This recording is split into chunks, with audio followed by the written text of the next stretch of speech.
Dimanche soir, on a fait la Iloula de Rebbe Meir Baal HaNes, Chodou Yachen Aleinu. Et ce soir, on est en train de célébrer la Iloula du Hatana Kadosh Rebbe Shimon Bar Yochai. Chotam Yachen Aleinu, et Ratzon, que toutes les tfilotes qu'on fera, toutes les demandes qu'on demandera, que cette Kadosh Elion, il soit militzio shel Ba'alenu, et qu'Akadosh Baruch Hu exauce toutes nos tefilot.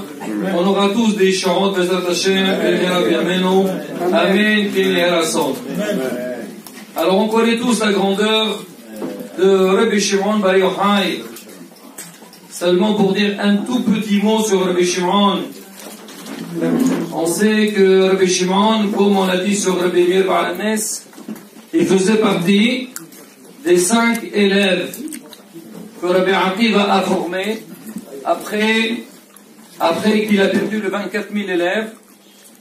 Pas l'appel de micro. Allez, laisse tomber.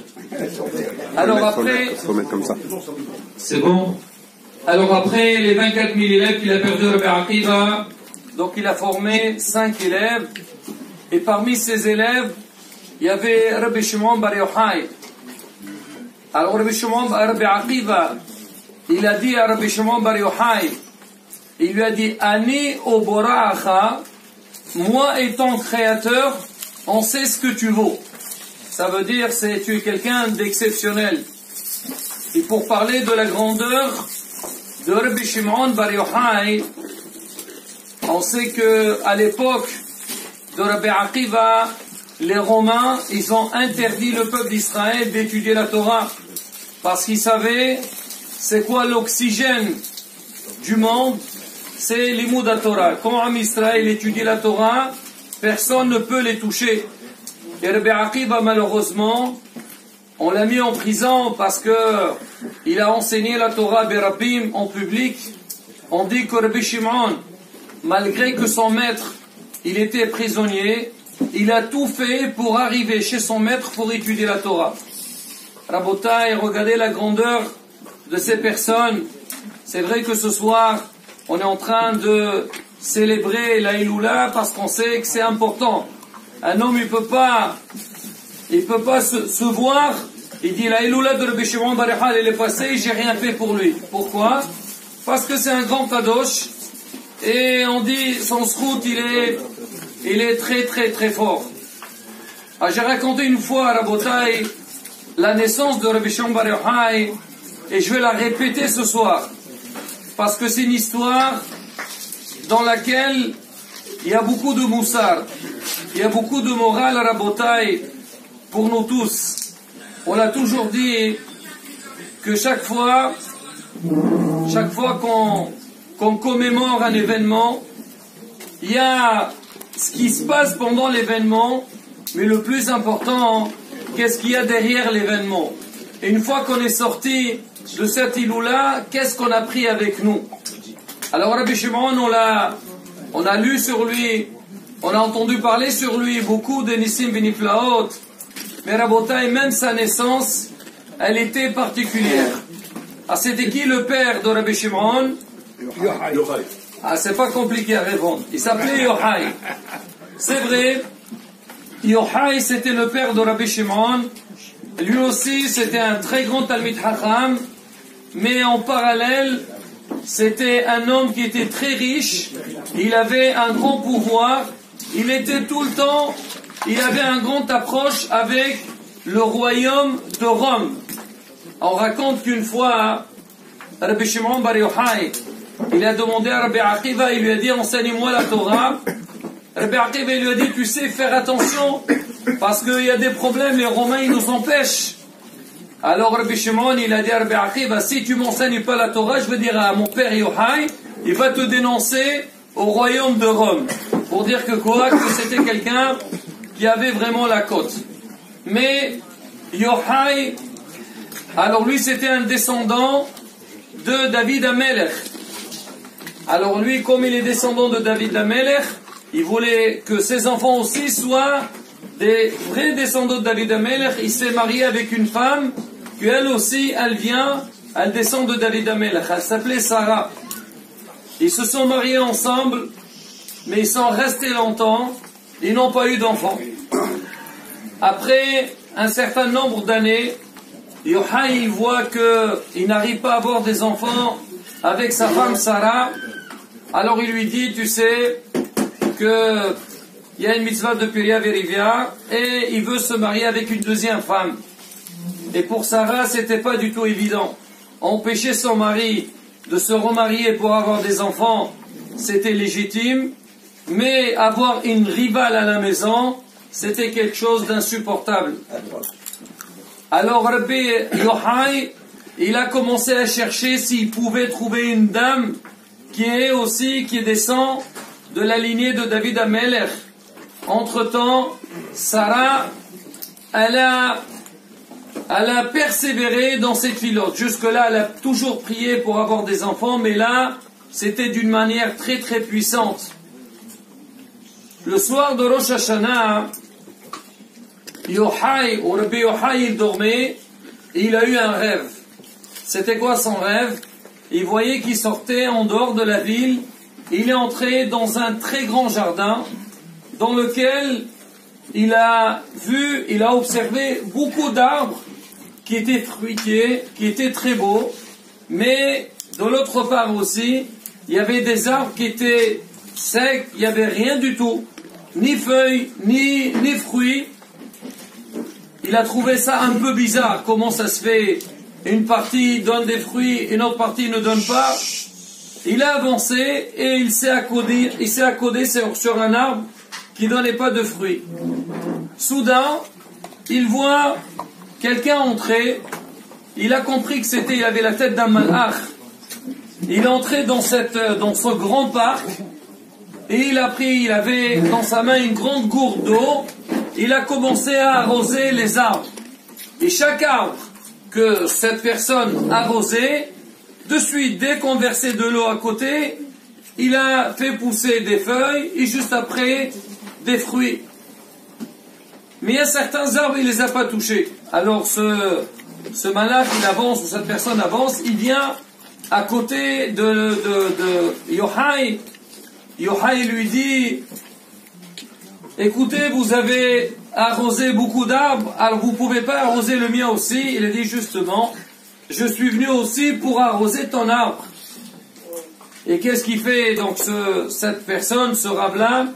Il sort une petite bouteille d'eau, il jette quelques gouttes d'eau sur l'arbre, il fait une bénédiction et sur le champ, l'arbre il commence à fleurir, il s'est rempli de feuilles, il a donné des fruits exceptionnels avec une odeur inimaginable. Yochai, il a vu ça, il était surpris, ébloui donc du paysage qu'il voit, mais il remarque qu'il y avait à l'intérieur, parmi les fruits, il y avait un fruit qui était différent des autres, qui était très très beau, qui donnait une odeur exceptionnelle. Exceptionnelle, au contraire, il était très bon. Yochai, il était très content que son arbre aussi, il a donné des fruits, et la personne, elle est partie, et Yochai se réveille. En se réveillant, il a eu un passour qui est venu dans son esprit, le passour de Télim, et Mabanim Semeha Alléluia. La mère des enfants se réjouit, merci Hachem. Alors en se réveillant, il s'adresse à sa femme. Il lui dit, Sarah, tu sais, hier soir, c'était Rosh Hashanah, j'ai fait un rêve un peu bizarre, mais il a l'air d'être exceptionnel, très agréable. Il a dit, vas-y, raconte. Et on sait, Rabotai, on dit quand quelqu'un il fait un rêve, s'il veut une interprétation, il faut aller voir quelqu'un qu'il aime pour qu'il interprète de bonne manière. Si tu le racontes à quelqu'un qui t'aime pas, il va mal introduire à Shemishmor, à savoir ce qu'il y aura après. Il lui a raconté tout le rêve. Alors Sarah a dit à son mari, Yochai, toi tu es un Talmid Hacham, est-ce que tu peux interpréter ce rêve? Il lui a dit, je pourrais donner une explication. Vu qu'on est Rosh Hashanah, donc pendant ce soir-là, on va décréter sur tout ce qui va se passer dans l'année.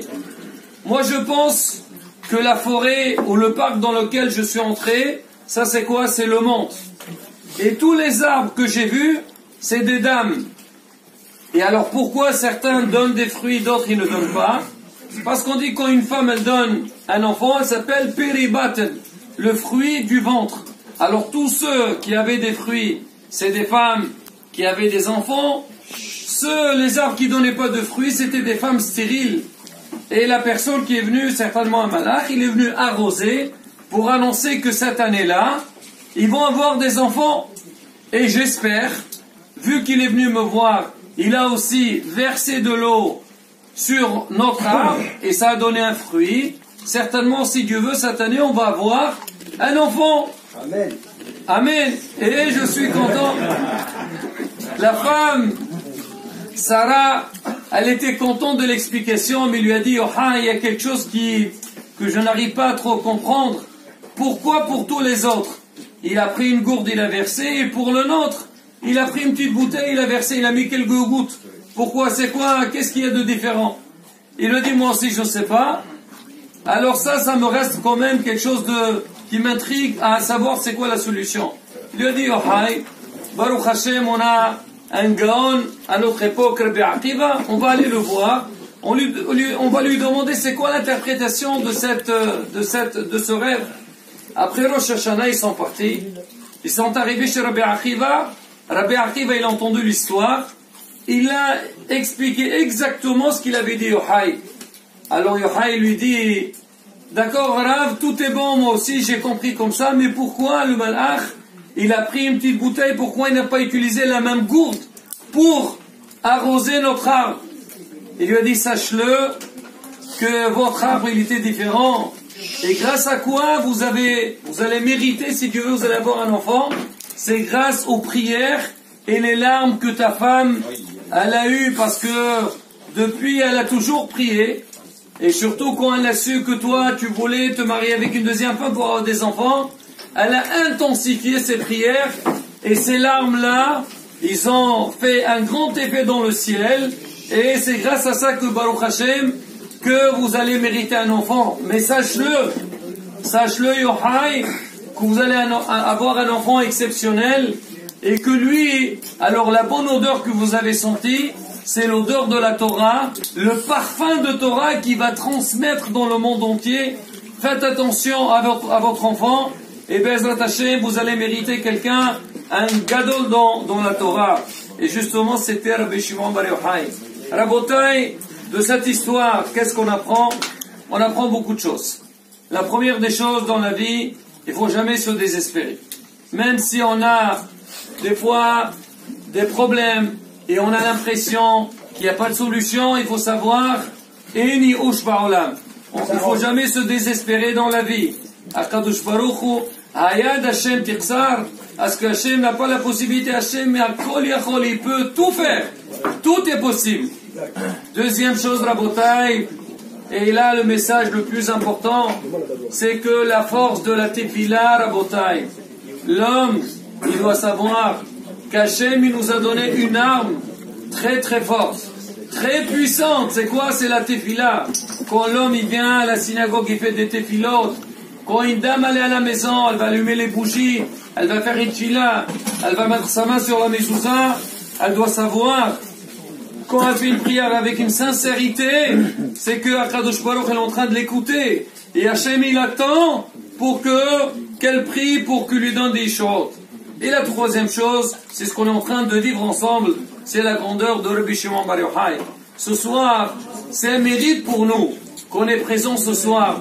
On fait la Iloula de Rabbi Shimon, Baruch Hashem, on mange, on chante, on fait des tuilotes, on allume des bougies. Ça c'est quelque chose d'exceptionnel. La Gemara elle dit, qu'on a un problème dans la Gemara, on dit Somchin à Rabbi Shimon. Quand il y a un avis de Rabbi Shimon, on peut s'appuyer dessus au niveau de l'halakha. Et c'est marqué, c'est aussi au niveau de la vie. Si quelqu'un, il a des problèmes, alors il peut, comme on dit, faire des tuilotes, demander à Rabbi Shimon. Comment on dit, Meir, Bar Yochai, Rabbi Shimon. Il est raison que Bezrat Hashem, que ce soir nous aussi, parce qu'il y a dans le monde entier, B'lei Ain Hara, Hachem Israël, on est en train de commémorer la Iloula de Rabbi Shimon Bar Yochai. que Rabbi Shimon, là où il se trouve, il fera des pilotes pour tout le cas d'Israël. On aura la Géoula Shlema b'Mirav Yameinu. Amen, Ken Yeh Razon.